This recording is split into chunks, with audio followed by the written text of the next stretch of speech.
Alright, I gotta talk about this Lindsay Clancy case, and I'm just gonna fucking rant about it because people are fucking nuts about this. So, this woman manually strangles all 3 of her children, 8 months old, 3 years old, 5 years old, with exercise bands.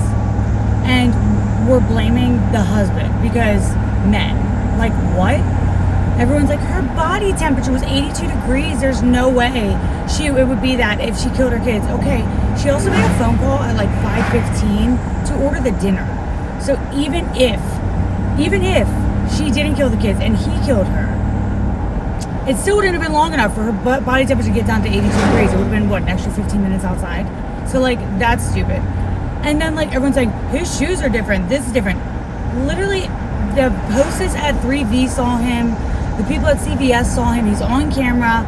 If he had, like, tried to kill her and she was still alive, don't you think he would just kill her? Like, why would he put so much stock in the fact that she would wake up thinking she heard a male voice instead of his voice? That is way too many variables for someone who is trying to kill their wife to let slide.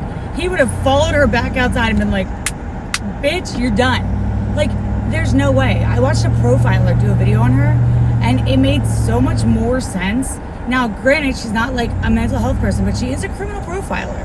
And the way that she described, like, how it looks like Lindsay slid down the roof of the thing. She didn't jump out. She didn't land on her head. She didn't land on her arms.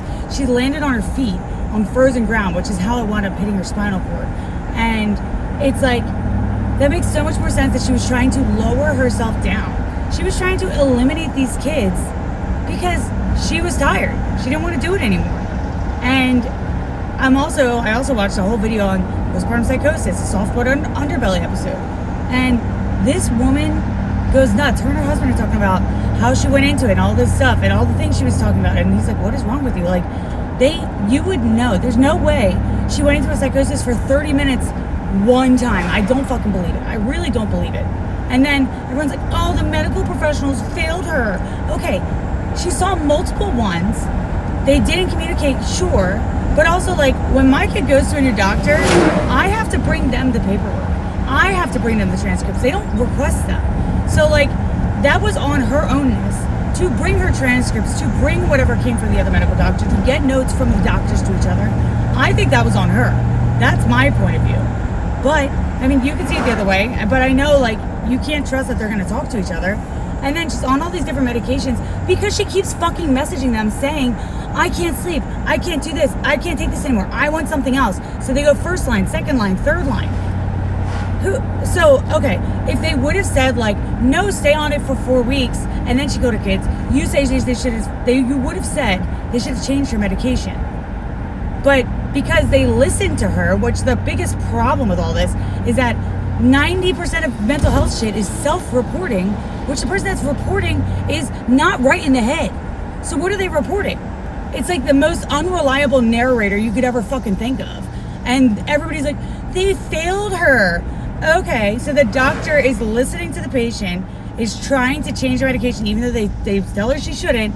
She's saying to them, oh, maybe I'm not taking it right. Oh, I didn't even start that yet. Oh, I didn't wean off of it.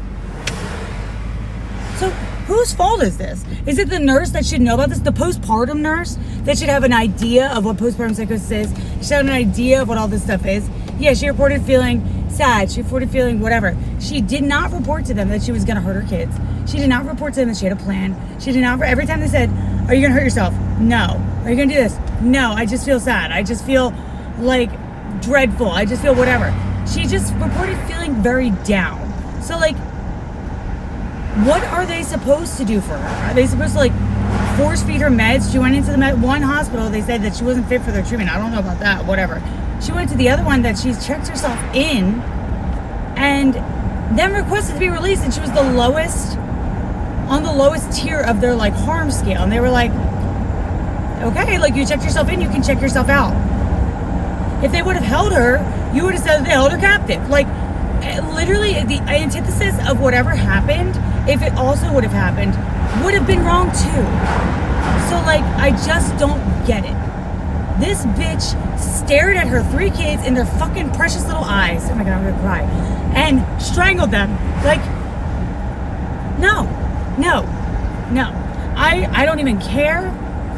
Like, if she gets off, if they say she was mentally unwell, do you realize that means that she'll go to a psychiatric hospital, and every 6 months, they have to report that she is still unwell. There's that other case of the mom from like 20 years ago.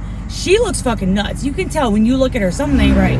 And she's been in there for 20 years, and every 6 months, they have to re-report on her that she needs to stay there because she's fucking nuts. Like, no. This bitch does not get a second chance. I'd give her the fucking death penalty. Unpopular opinion. If you take your 3 innocent children down, you had your husband. If you're feeling like that, you should have gone to pick up the food. You should have done that stuff. You should have gone to CVS, taken a break, go to your mom's, leave your kids at your mom's, and been like, I can't do this anymore. Like, no. You can't tell me she had a psychotic break. I don't believe it. I do not believe it. I've heard way too many things about people who are psychotic. And like, how many serial killers had a psychotic break? How many people that killed random people, that shot a school up? How many of those had a psychotic break? Do we give them a pass? No, because they're not a fucking mom. This is bullshit.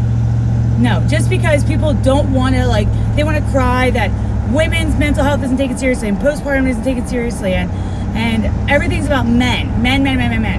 That's why we're defending her. No, this is fucking indefensible. I've watched so many videos on this, and if I'm wrong, if it comes out that he is the one that did it, I'll be the first one to say I was fucking wrong. But the jury's not even deliberating that. They have been told by Lindsay and by her defense attorney that she physically did this. Like, everybody's putting so much time and energy into the thought process and every little tiny minute detail that could have proven that the man did it, just because they don't want to have to wrap their head around a mother manually strangling, which is the hardest way to kill someone, manually strangling and watching the life leave her children's eyes. They don't want to think a mother could do that in her right mind. I'm so sorry. I do. Fuck her.